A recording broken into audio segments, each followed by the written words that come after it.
Okay, so I'm sorry about the format, it might be a little shaky today.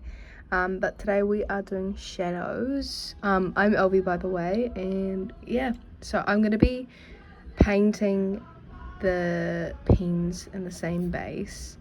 However, I will add some shadows onto one of them just to, I don't know, show you guys the difference and how much shadows can bring forward a painting. So if I just doing a very light layer of green first, and of course it depends on your style of painting as well. Some people like to do very flat paintings, and that's completely alright. Sorry about any loud noises, by the way. My friend is planning out the music for her birthday, so that's what's happening downstairs. So I'm just doing the green.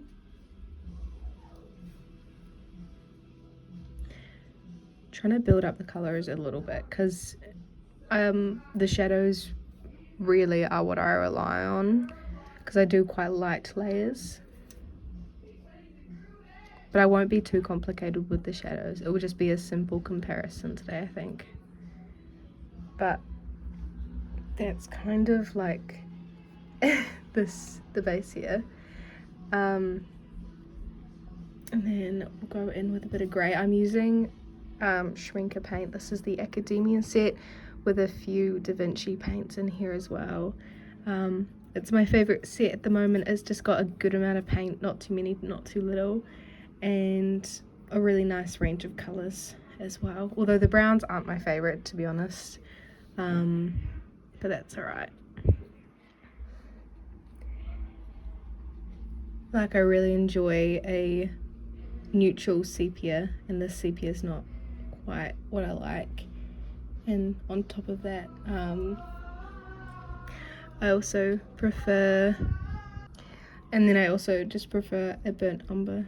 But yeah, so that is the first layer. The background, I'll be doing the same, which will just be a brown. I'll just use the English red mixed in with a little bit of the black, because that turns out to be quite a nice combination. And it'll just be a flat color, and then around the shadowed pen, I'll add the underneath shadow.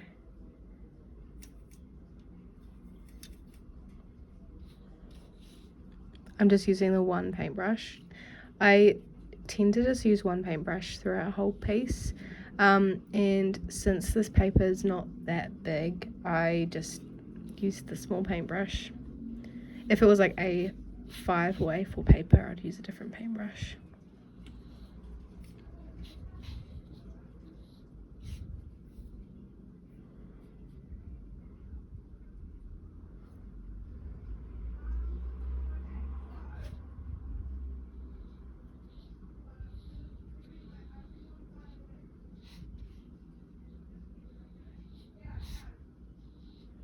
There is a little bit of bleeding happening here, but that's okay. I'm just a bit impatient. That is my own fault.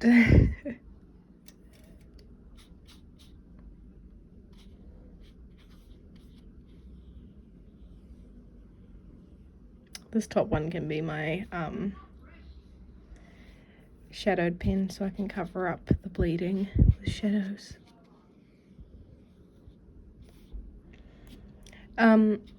It's kind of hard to separate the shadows in layers because my layers are like the shadows and stuff, so, but that's okay.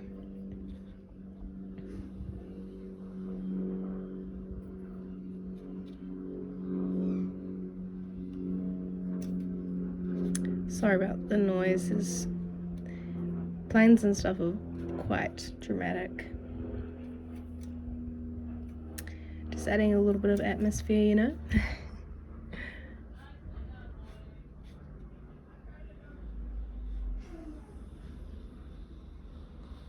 Oh, there goes another grain. I was trying to be a bit more careful that time.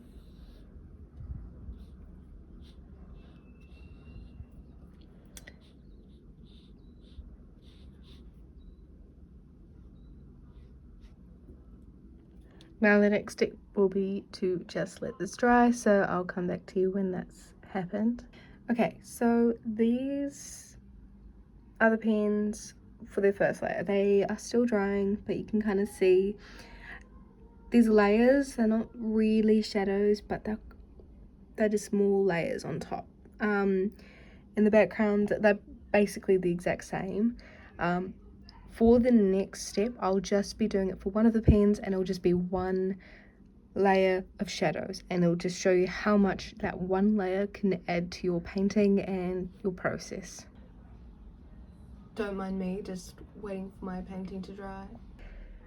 Okay, bad news, I lost the paintbrush that I said I was going to use for this video, so we've just gone with this other one. This is like a Princeton snap brush.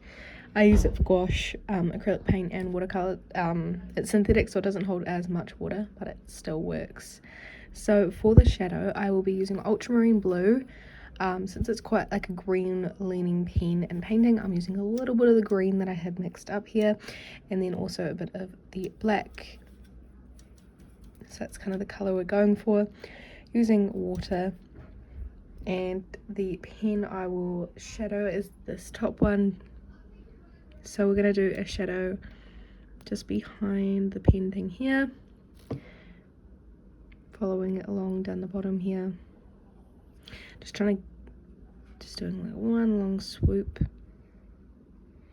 and then we've got some up here, shadow, and then along here a little bit, and then the shadow actually comes out. So since this part isn't actually touching the ground, I will be doing the sound effects are definitely necessary, and then it kind of continues down and then out here, and that's it. That's literally the shadows. You can add a little bit more if you want, but like I said, it would be simple shadows, and that's what I meant. Like, you can see the shadows. I'll just give you a very, very close-up one. You can see the shadows along here, and then you can see down here, it just doesn't feel placed, it feels just floating, whereas this feels in the scene. So that's all I wanted to talk to you guys about with shadows. It's a simple thing you can add to any painting, especially if you're painting objects, but it makes it so much more in the scene and placed, and I don't know, it's just a really nice thing you can do starting out with watercolor painting. So hopefully this was fun, not too hectic or chaotic, but thanks for watching guys, and see you in the next one.